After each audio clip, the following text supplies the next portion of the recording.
Today we're going to start our next unit on quadratics. So you should have the note packet out that looks like this. Unit 8 notes, quadratics.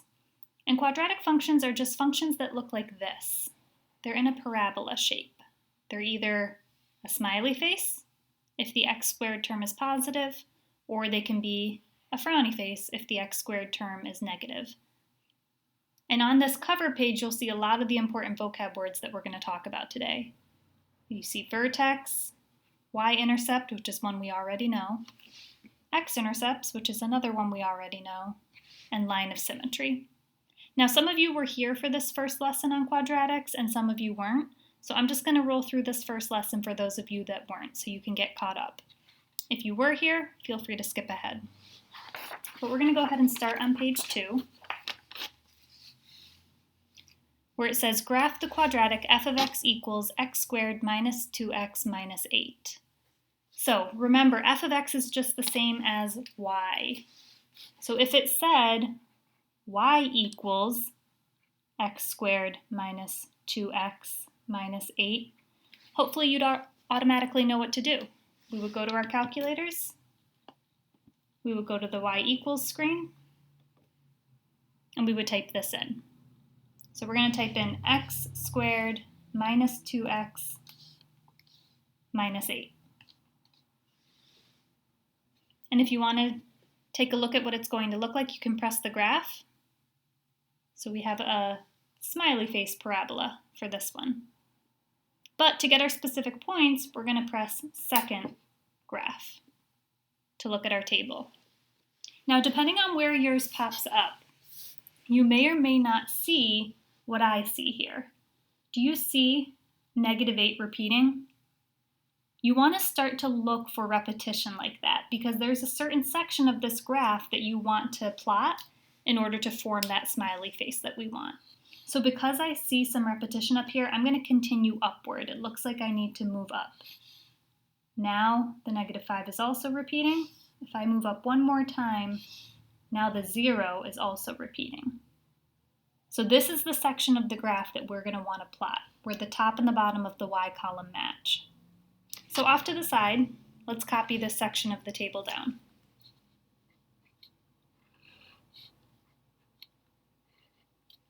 So we have -2, 0, -1, -5, 0, -8, 1, -9, 2, -8, and 3, -5, and last but not least, 4, 0.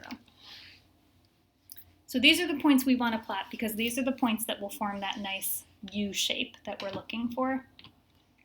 So let's plot, starting with -2, 0. So we always count from the origin. If our x value is negative, that means we're going to go left 2. And if our y value is 0, that means we stay put right here.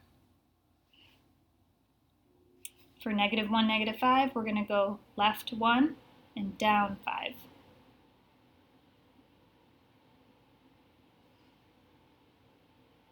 For 0, -8, we're going to stay put at the origin for our x value and go down 8.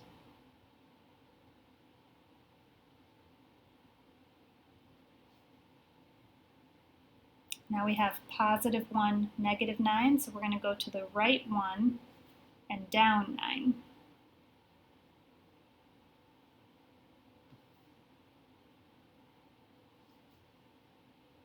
And then we have +2, -8, so we're going to go to the right 2 and down 8.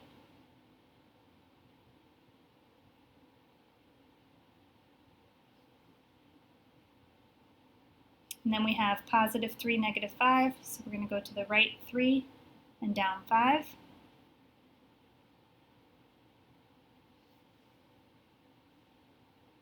And then we have +4, 0, so we're going to go to the right 4 and stay put. You'll notice once we hit that +1, -9, you started to see some symmetry, right? So it's an easy way to check to make sure that you plotted the points correctly. Another great way to check and make sure you plotted the points correctly is go back to the graph on your calculator. Does what we drew look similar to what is drawn on the calculator? It does. So that's a good way to know that we did plot correctly.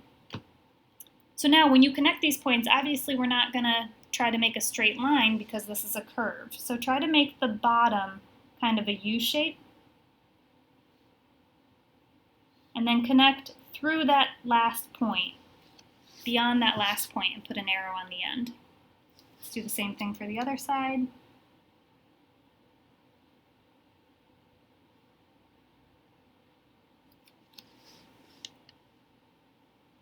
And as always, we want to label our graph with the name of the equation.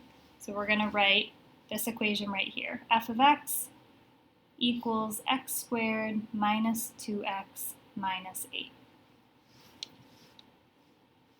So hopefully the graphing part didn't feel too hard. A lot of it is very similar to graphing a line, which you guys have gotten very good at. The only different part is making sure you graph the correct section of the table, which is where the top and the bottom match. I call it the sandwich screen because we have a point in the middle and then we have repetition on either side. So now let's get into some of the important vocabulary for quadratic functions. The first question here says, what are the zeros? Now the zeros are exactly what it sounds like. The zeros are where the function value is 0, specifically where the y value is 0. Now some of you it might be easier to look at the graph to answer this question, and some of you it might be easier to look at the table. You can do it either way. If you're looking at the graph, the zeros are right here and right here. Now when you write the name of those zeros, you don't have to talk about the y value being 0 because that's assumed. All we need to mention is the x value of each of those points. So the x value here is -2, and the x value here is positive 1, 2, 3, 4. So the zeros are -2 and positive 4. If you're a table person, if you prefer to look here, you'll see where the y value is 0, the x value is -2. And then the other place where the y value is 0, the x value is positive 4. So you should get the same answer either way. Now the next question is also an important vocabulary term. What is the vertex of the parabola? And is it a maximum or a minimum? Now this was mentioned on the cover page. The vertex is the center point. It's either the bottom of a positive parabola or it will be the top of a negative parabola. In our case, it's the bottom. It's this point right here. Another name for the vertex is the turning point. So we actually write this one as a point. We write the x value and the y value. So the x value is positive 1 and the y value is -9.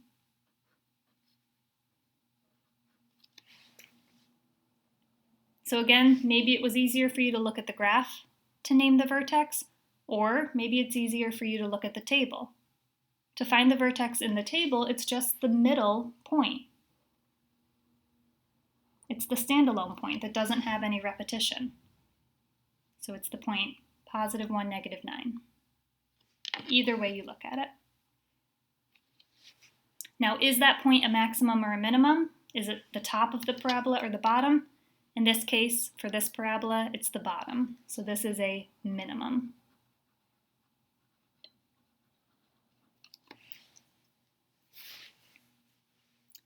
Now, last but not least, what is the axis of symmetry?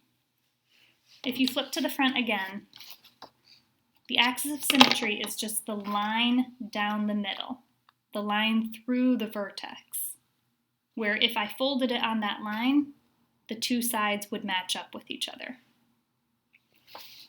So our axis of symmetry is the line right here, through our vertex, the center fold line. That would be the axis of symmetry.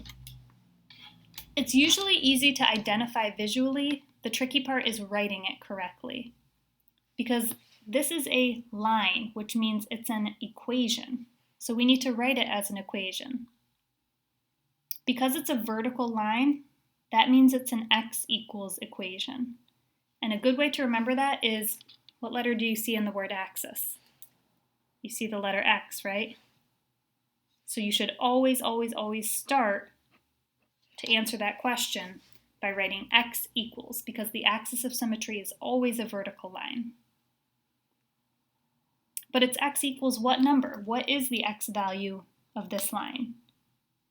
Well, let's count how far over is the line.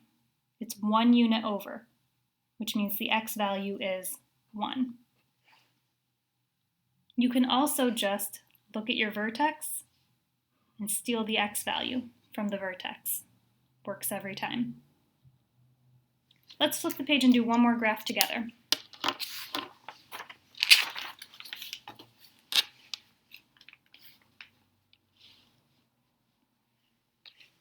It says graph the quadratic f of x equals negative x squared plus 2x plus 3.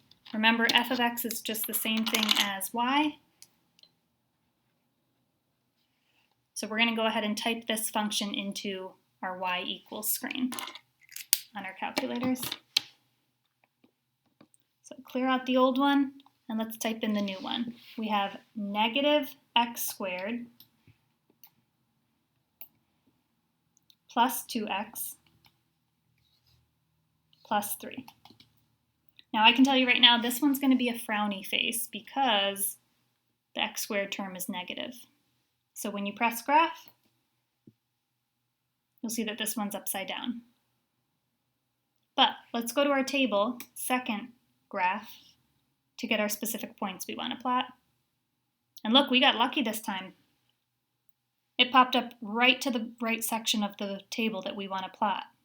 It popped up to the section where the top and the bottom of the y column match. So this is the section we're going to copy down.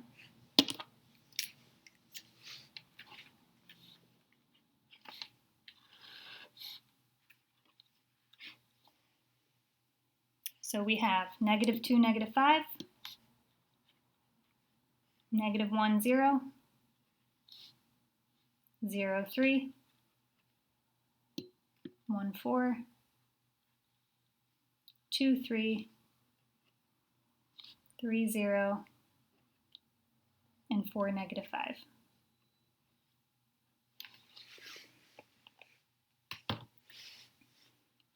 So let's plot these points. Negative 2, negative 5 would be left 2 streets, down 5 streets. Negative 1, 0 would be left 1 street and stay put. 0, 3 would be stay put and go up 3. 1, 4 would be go to the right 1 and up 4.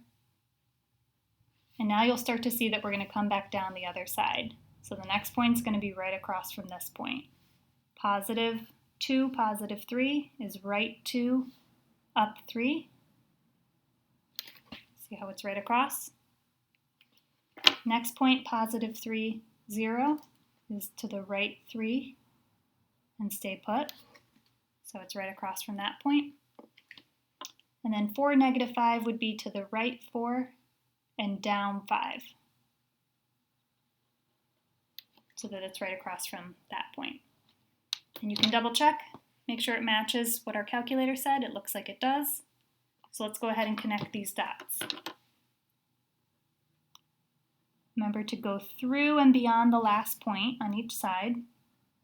Put arrows on the end.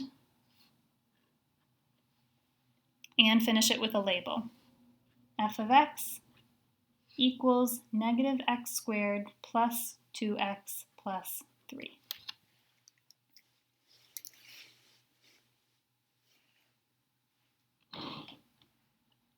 So now that we have it graphed, let's answer these vocab questions, starting with the zeros. Again, feel free to look at the graph if it's easier for you, or the table if it's easier for you.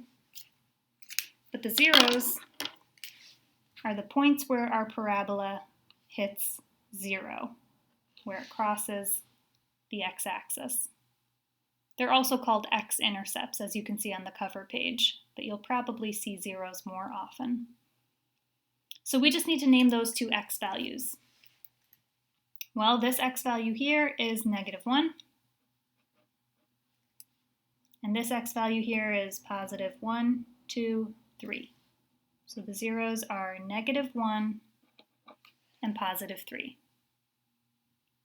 Or you could also look at our table, look for 0 in the y column, and look at what x value is across from it.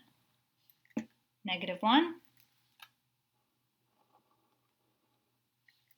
and +3. So either way, you should arrive at the same answer. Next, what is the vertex? Remember, vertex is our middle point.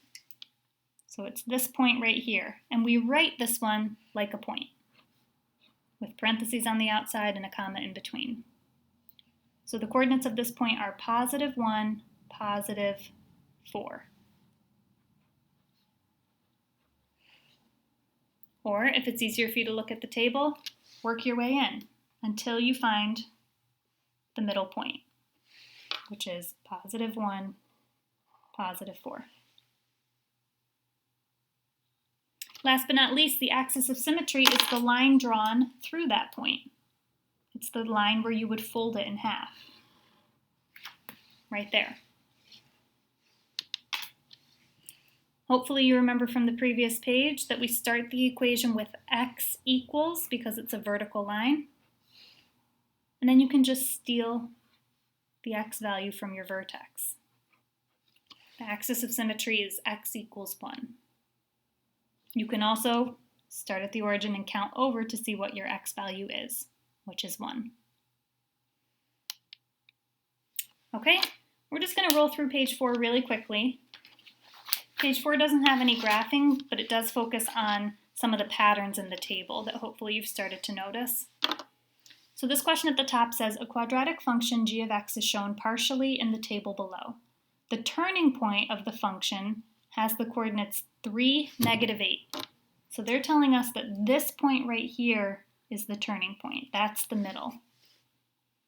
Think about how outputs repeat in a quadratic function and answer the following. Fill in the missing output values from the table. Well, we know if this is the center point, then it's going to match all the way through on either side of that table. So if this is our center, and directly on this side of it is -6, then guess what? Directly on this side of it is also -6. Let's move another layer out. If we have a 0 here, we're going to have a 0 here. Let's move another layer out. If we have a 10 here, then we're going to have a 10 here. And last but not least, if we have a 24 here, we're going to have a 24 here.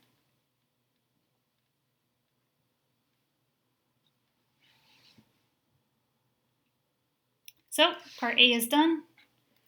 Part B says, what are the zeros of the function? So this time we're forced into looking at a table because it doesn't give us a graph. So if you remember, to name the zeros from only a table, you're going to look in the Y row for the zeros. Do you see them? Right here and right here. So the zeros of this quadratic function are 1 and 5.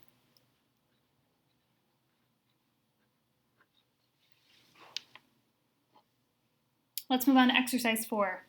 It says the quadratic function f of x has selected values shown in the table below. What are the coordinates of the turning point? Remember, turning point means middle. So where's the middle of this table? What point are all the other points sandwiched around? Do you see it?